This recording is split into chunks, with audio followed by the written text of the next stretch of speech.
بسم اللہ الرحمن الرحیم۔ عزیز طلباء و طالبات، جماعت ہشتم سے اردو کا آج ہمارا دوسرا سبق ہے۔ جس سبق کا عنوان ہے حضور اکرم صلی اللہ علیہ وآلہ وسلم کا آخری خطبہ۔ سب سے پہلے ہم خطبہ میننگ کو دیکھیں گے۔ خطبہ کے معنی ہیں بیان دینا۔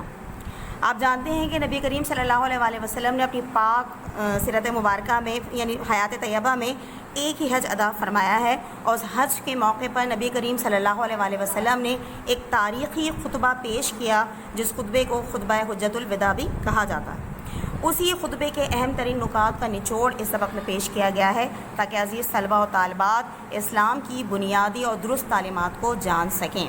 تو آئیے ہم اپنے سبق کی طرف چلتے ہیں۔ یہ 10 ہجری کا زمانہ ہے۔ نور اسلام کی کرنیں عرب کے کونے کونے میں پھیل چکی ہیں۔ عرب کے تمام قبائل اسلام قبول کر چکے ہیں۔ آپ جانتے ہیں کہ بعثت کے بعد نبی کریم صلی اللہ علیہ وسلم نے جب اعلان نبوت فرمایا اور 40 برس کی عمر سے آپ نے لوگوں کو دین اسلام کی جانب راغب کرنا شروع کیا، تو رفتہ رفتہ تمام مشکلات اور انتہائی دشوار گزار سفر طے کرنے کے بعد تمام عرب کے قبائل جو ہیں وہ اسلام قبول کر چکے ہیں، اور جب اسلام کی کرنیں پورے عرب کو اپنی لپیٹ میں لے چکی ہیں، تو اس کے بعد آخری جو کام تھا وہ حج کا تھا، جس کے متعلق اس سبق میں ذکر کیا جا رہا ہے۔ اگر کوئی قبیلہ مکمل طور پر مسلمان نہیں بھی ہوا، تو اس میں چند افراد ایسے ضرور ہیں جنہوں نے اسلام قبول کر لیا تھا۔ البتہ یہودیوں، عیسائیوں اور آتش پرستوں کی مختصر آبادیاں، یہود آپ جانتے ہیں کہ حضرت موسیٰ علیہ السلام کی آل، عیسائی آپ جانتے ہیں کہ حضرت عیسیٰ علیہ السلام پر ایمان لانے والے، اور آتش پرست آگ کی پوجا کرنے والے۔ آتش پرستوں کی مختصر آبادیاں کہیں کہیں اپنے مذہب پر قائم تھیں، لیکن وہ اسلامی حکومت کی بالادستی کو تسلیم کرتی تھیں۔ بالادستی اسلامی حکومت کی حکمرانی کو تسلیم کرتی تھیں، اس کے حکم کو مانتی تھیں۔ اس لیے اب وہ موقع آ گیا تھا کہ لوگوں کو ایک جگہ جمع کر کے اسلامی تعلیمات کا خلاصہ ان کے سامنے رکھ دیا جائے۔ اس کے علاوہ صدیوں کے بعد یہ پہلا موقع تھا جب حج مکمل اسلامی طریقے سے اور اپنے صحیح وقت پر ادا ہونا تھا۔ لوگوں کو حج کے آداب اور احکام کی تعلیم دینا اور ان کی تربیت کرنا ضروری تھا۔ چنانچہ حضور اکرم صلی اللہ علیہ وآلہ وسلم نے خود حج پر تشریف لے جانے کا فیصلہ فرمایا۔ ذی-القعدہ 10 ہجری کے آخری ایام میں مدینے کے لوگوں نے ایک پکارنے والے کی پکار سنی، اور وہ پکار یہ تھی کہ لوگوں، اللہ کے نبی صلی اللہ علیہ وآلہ وسلم اس سال حج کے لیے تشریف لے جائیں گے۔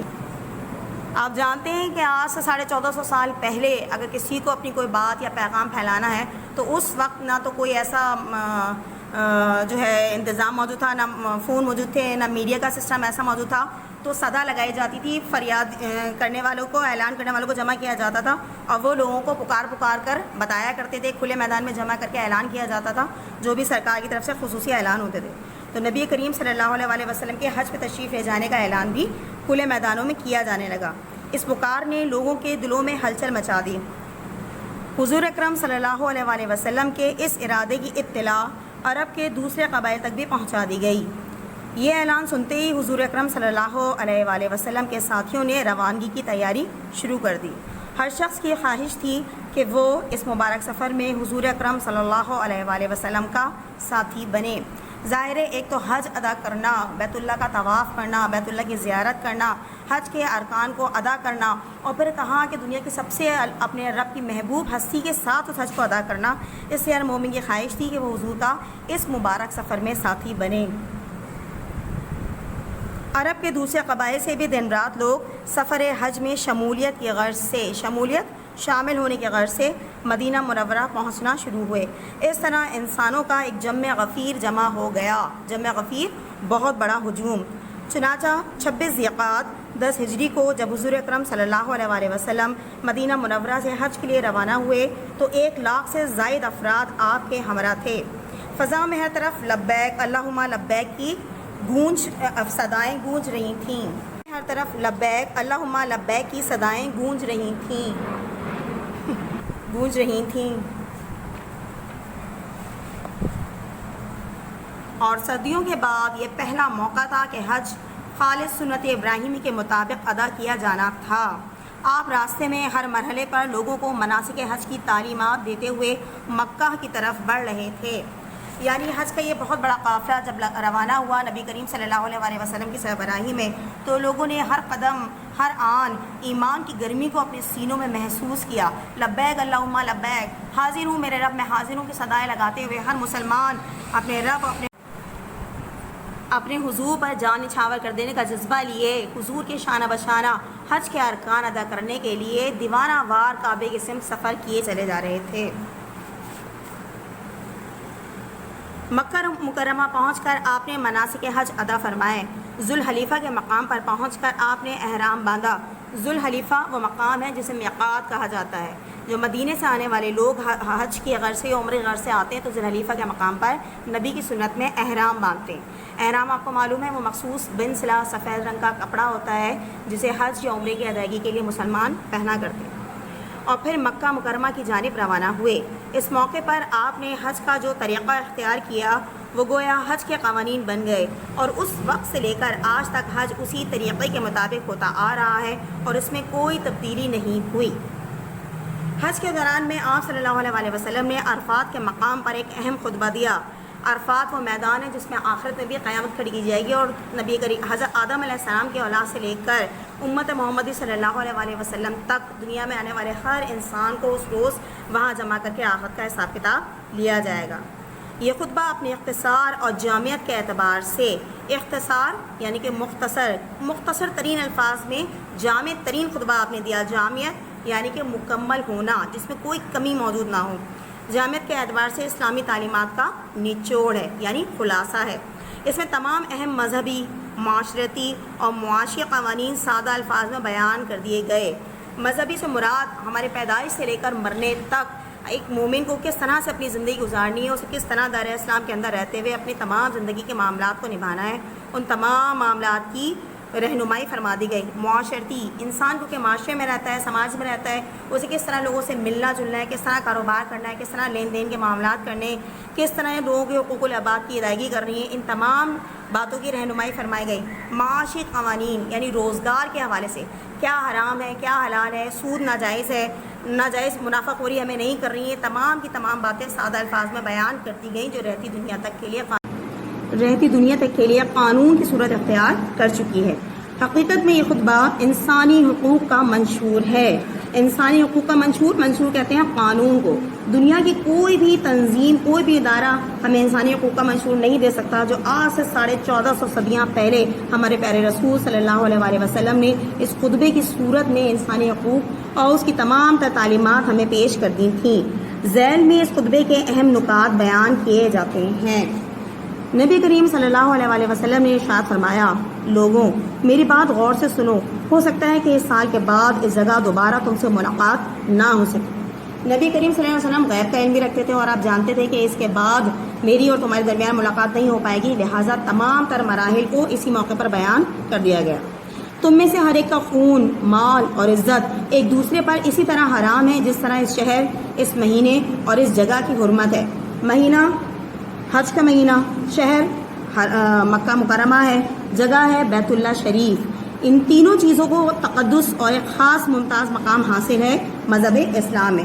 یہی حضور نے فرمایا کہ ہر مسلمان کی دوسرے پہ جان، مال، خون، عزت بالکل اسی طرح حرام ہے جس طرح کسی نے اس جگہ پہ تقدس کو پامال کرنے کی کوشش کی، اس کا جتنا اس کی عزت کرنا، اس کی آبرو، اس کی حرمت کا خیال کرنا اس کے اوپر لاگو ہے، اسی طرح ایک مومن کے اوپر دوسرے مسلمان کی عزت، جان، مال اور جان کا تحفظ لازمی ہے، یہاں تک کہ تم اپنے رب سے جا ملو، یعنی کہ ہمیں موت نہیں آ جاتی اور ہم زندہ رہتے ہیں۔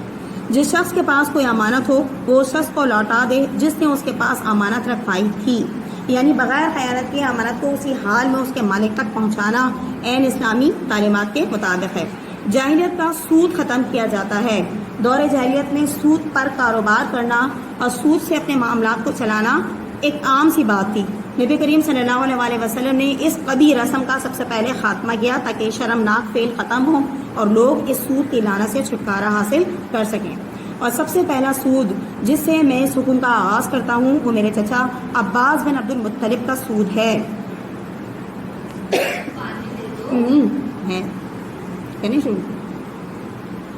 دور جاہلیت کے قتل و خون ریزی کے تمام جھگڑے آج سے ختم کیے جاتے ہیں۔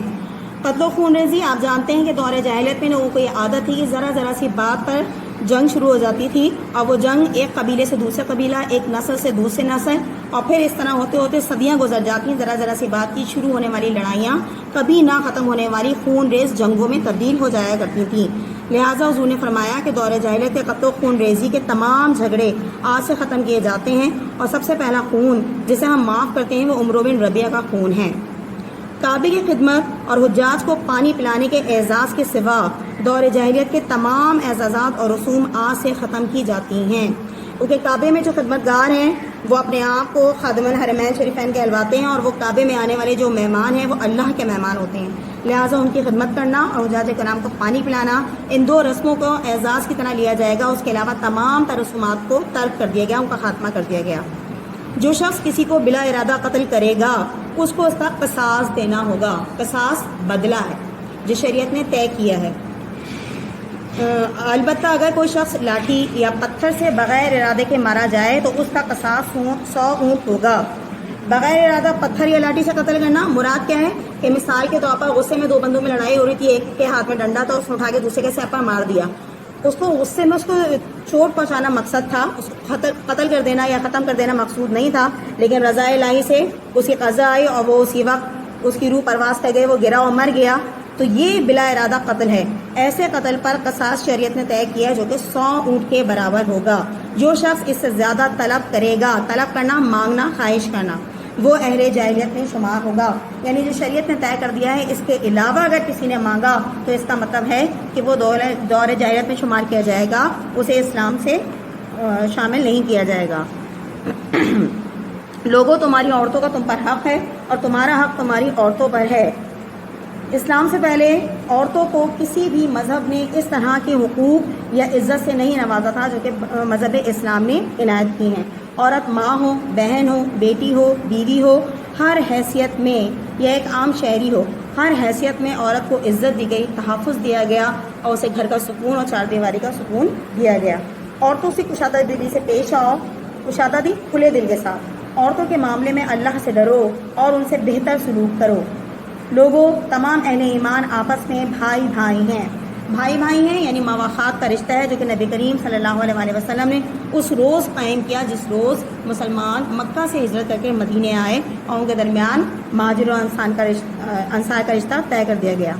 کسی عربی کو عجمی پر اور کسی عجمی کو عربی پر، کسی کالے کو گورے پر، کسی گورے کو کالے پر تقویٰ کے سوا کوئی فضیلت نہیں۔ یعنی بندہ عرب سے رہنے والا ہو یا عجم عرب سے باہر کے علاقے سے تعلق رکھنے والا ہو، کسی عربی کو عجمی پر یا عجمی کو عربی پر یا کالے کو گورے پر، یعنی رنگت کے اعتبار سے، روپے پیسے کے اعتبار سے، معاشرتی اسٹیٹس کے اعتبار سے کوئی فضیلت یا برتری حاصل نہیں ہوگی۔ اگر ہوگی تو صرف تقویٰ، ایمان کے لحاظ سے۔ تمہارا رب ایک ہے اور تم سب آدم علیہ السلام کی اولاد ہو، اور آدم علیہ السلام مٹی سے بنے تھے۔ تمہارے رب کے نزدیک سب سے عزت و احترام والا وہ ہے جو اللہ سے سب سے زیادہ ڈرتا ہے، یعنی خشیت الہی اپنے دل میں رکھتا ہے۔ جس کے دل میں خوف الہی ہوگا وہ کوئی بھی غلط قدم نہیں اٹھائے گا، کوئی بھی غلط کام نہیں کرے گا۔ وہ ہر کام اپنے رب کو راضی کرنے کے لیے کرتا ہے، اور جب اپنے رب کو راضی کرنے کے لیے کوئی کام کیا جاتا ہے تو وہ کام عین رضا الہی کے مطابق ہوتا ہے، اور اس سے انسان کے اعمال درست رہتے ہیں۔ کسی شخص کے لیے اپنے بھائی کی ملکیت و جائیداد پر اس کی مرضی کے بغیر قبضہ کرنا جائز نہیں۔ ملکیت و جائیداد یعنی جس کا وہ مالک ہے، جو اس کی ملکیت میں ہے، کسی کی جائیداد پر اس کی مرضی کے بغیر قبضہ کرنا بھی اسلام نے ناجائز قرار دیا۔ دیکھنا میرے بعد گمراہ ہو کر بے دین نہ ہو جانا اور ایک دوسرے کی گردنیں نہ مارنے لگنا، لیکن افسوس آج یہ مقام ہم پر آ چکا ہے کہ ہم نبی کے بعد ان کے بتائے ہوئے راستے سے بھٹک کر، صراط مستقیم کے راستے کو چھوڑ کر، اپنے لالچ کے لیے، پیسے کے لیے، طمع کے لیے، حرص کے لیے ایک دوسرے کی گردنیں مارنے لگیں۔ میں تم میں دو چیزیں چھوڑے جا رہا ہوں، جب تک ان پر عمل کرتے رہو گے گمراہ نہیں ہوگے۔ ایک اللہ کی کتاب یعنی قرآن مجید، اور دوسری میری سنت۔ افسوس آج امت محمدی نے قرآن اور سنت یعنی اللہ کی رسی کو مضبوطی سے پکڑنے کے بجائے اسے چھوڑ دیا ہے اور گمراہی اور شیطان کے راستے پر مبتلا ہو چکے ہیں۔ لوگوں، اللہ تعالیٰ نے ہر وارث کا حصہ متعین کر دیا ہے۔ متعین، تعین کر دینا، مقرر کر دینا۔ کسی وارث کے لیے وصیت کرنا قانون کی خلاف ورزی ہے۔ وارث جو حصے دار ہو جائیداد میں، جو اللہ رب العزت نے حصہ فرما دیا ہے، متعین کر دیا ہے، اسی کے مطابق وصیت کی جائے گی۔ جس نے اس کے خلاف کوئی وصیت تیار کی گویا اس نے شریعت کی خلاف ورزی کی۔ ورثہ وارث کی جمع ہے. ورثہ کے علاوہ کسی اور کے حق میں ملکیت کی 1/3 سے زیادہ کی وصیت نہیں کی جا سکتی. اب ورثہ کے علاوہ کون لوگ ہوتے ہیں؟ مثلا لے پالک اولاد، کسی نے کسی کا بچہ لیا ہے اور اسے پال لیا ہے، تو اب وہ لے پالک اولاد ہے تو اس کے لیے شریعت نے صرف 1/3 کل جائیداد کا 1/3 حصہ مقرر کیا ہے. ہم یہ بھی نہیں کر سکتے کہ اگر جس سرپرست نے اس کی سربراہی کی تھی، اسے پالا تھا، اس کے انتقال کے بعد اس کو جائیداد سے بے دخل کر دیں یا سب کچھ محبت میں اس کے حوالے کر دیں اور اپنی صحیح اولاد کو کچھ نہ دیں. تو جو شریعت نے حکم 1/3 کا دیا ہے، صرف اس کا ہی وہ حقدار ہوگا، اس سے نہ کم نہ زیادہ. لوگوں، شیطان اس بات سے مایوس ہو گیا ہے کہ اس شہر میں اب اس کی عبادت کی جائے گی. کس شہر میں؟ مکہ مکرمہ میں. پاک شہر ہے، مقدس شہر ہے، یہاں اللہ کا حکم چلے گا، اللہ کا لایا ہوا دین لاگو ہوگا. لیکن وہ اس بات ہی پر راضی ہے کہ چھوٹی چھوٹی باتوں میں اس کی پیروی کی جائے. اس لیے اپنے دین کے بارے میں شیطان سے ہوشیار اور خبردار رہنا. میری یہ باتیں جن لوگوں نے سنی ہیں وہ ان لوگوں تک پہنچا دیں جنہوں نے نہیں سنی. صاف طور پر اس میں نبی کریم صلی اللہ علیہ وسلم یہ بتا رہے ہیں کہ مکمل طور پر شیطان تو ہمیں اپنے راستے سے نہ بھٹکا پائے، لیکن چھوٹی چھوٹی روزمرہ کے امور ایسے ہوں گے جن میں شیطان ہمیں بہکا کر چھوٹے چھوٹے گناہوں میں مبتلا کر ہمیں صراط مستقیم کے راستے سے ہٹانے میں کامیاب ہو سکتا ہے. تو لہٰذا ہمیں اسے ہر قدم ہوشیار رہنا چاہیے اور ایک دوسرے کو ایمان کے لیے خبردار کرتے رہنا چاہیے تاکہ ہم نبی کی بتائی ہوئی سنت اور تعلیمات کے مطابق زندگی گزاریں، ان تعلیمات کو بھلا نہ سکیں. پھر حکم دیا جا رہا ہے کہ میری باتیں جن لوگوں نے سنی ہیں وہ ان تک پہنچا دیں جنہوں نے نہیں سنی. یعنی جو اس وقت مقام عرفات میں موجود نہیں ہیں، وہ جب حج سے واپس لوٹیں تو سینہ بسینہ اپنی نسلوں تک، لوگوں تک ان تمام باتوں اور تعلیمات کو منتقل کرتے رہیں تاکہ اسلام آخرت تک زندہ رہے اور اس اپنی اصل حالت، اصل صورت میں موجود رہے. پھر نبی کریم صلی اللہ علیہ وسلم نے لوگوں سے 3 دفعہ پوچھا، کیا میں نے اللہ کا پیغام تم تک پہنچا دیا؟ لوگوں نے اسبات میں جواب دیا، اس بات یعنی کہ ہاں میں جواب دیا. تو آپ نے فرمایا، اے اللہ گواہ رہنا، اے اللہ گواہ رہنا، اے اللہ گواہ رہنا. یعنی پہلے اپنی تمام پر فرض کی تکمیل کی گواہی اللہ تعالیٰ سے لی، پھر لوگوں سے لی اور پھر خود بھی اپنی زبان پاک مبارک زبان سے 3 مرتبہ اللہ تعالیٰ کو گواہ بنایا ہے. اور اللہ کو گواہ بنائے ہے اللہ کا پیارا حبیب، اور یہ نہ ہو کہ اللہ تعالیٰ گواہی نہ دے. اسی کے ثبوت کے طور پر قرآن کی جو ہے سورہ مائدہ کی آیت مبارکہ نازل ہوئی جس میں اس کی گواہی دی گئی. یعنی حج کی انہی ایام میں قرآن مجید کی آخری آیت مبارکہ نازل ہوئی جو سورۃ المائدہ میں ہے اور جس کا ترجمہ یہ ہے کہ آج کے دن میں نے تمہارے لیے تمہارا دین مکمل کر دیا اور تم پر اپنی نعمت تمام کر دی اور تمہارے لیے اسلام کو دین کے طور پر پسند کر لیا. یعنی دنیا کے تمام ادیان میں جس دین کو اللہ نے مسلمانوں کے لیے، امت محمدی کے لیے پسند فرمایا وہ تھا دین اسلام. سب سے پیارا نبی جسے پسند فرمایا وہ ہے ہمارے پیارے نبی صلی اللہ علیہ وسلم. جس امت کو سب سے زیادہ پسند فرمایا وہ ہے امت محمدی صلی اللہ علیہ وسلم. تو ہم اتنے خوش قسمت ہیں کہ ہم سب سے اچھے دین، پسندیدہ نبی اور پسندیدہ امت سے تعلق رکھنے والے لوگ ہیں. تو ہمارے اوپر اس حوالے سے بہت بھاری ذمہ داری ہمارے کاندھوں پر عائد ہوتی ہے کہ ہم دین اسلام کی روح کو سمجھیں اور نہ صرف سمجھیں بلکہ اس پر عمل کریں اور آخرت تک اس کی حفاظت کرنا اور اسے پورے عالم میں پھیلانا ہم تمام امت کی مشترکہ ذمہ داری ہے. مناسک حج مکمل کرنے کے بعد آپ مدینہ منورہ تشریف لے آئے جہاں 3 ماہ بعد آپ اپنے خالق حقیقی سے جا ملے. یعنی حج کے تمام ارکان مکمل ہو جانے اور دین اسلام کی تکمیل ہو جانے کے بعد آپ جب مدینہ منورہ تشریف لائے تو ٹھیک 3 ماہ کے بعد آپ نے دنیا سے پردہ فرما لیا اور اپنے اللہ سے جا ملے اور پوری رہتی دنیا تک امت مسلمہ کے لیے ایک جامع، مکمل اور ایسا دین چھوڑ کے چلے گئے جس پر عمل کر کے ہم اپنی دنیا اور آخرت دونوں سنوار سکتے ہیں. پیارے بچوں، امید ہے کہ آپ کو سبق کی تفہیم اور بلند خوانی سمجھ آئی ہوگی. سبق کے اختتام پر سبق کے مشقی سوالات آپ کے سامنے موجود ہیں جس میں الفاظ معنی، مشکل اور اس کے علاوہ سوالات کا سلسلہ ہے، عبارت کی وضاحت بھی ہے اور یک لفظی جوابات اور جملے بھی موجود ہیں. تو اس کام کو بہت صفائی کے ساتھ پولیس کے پیپر پہ مکمل کیجیے اور اسے فائل میں لگا کر اسکول میں وقت پر جمع کروائیے. شکریہ.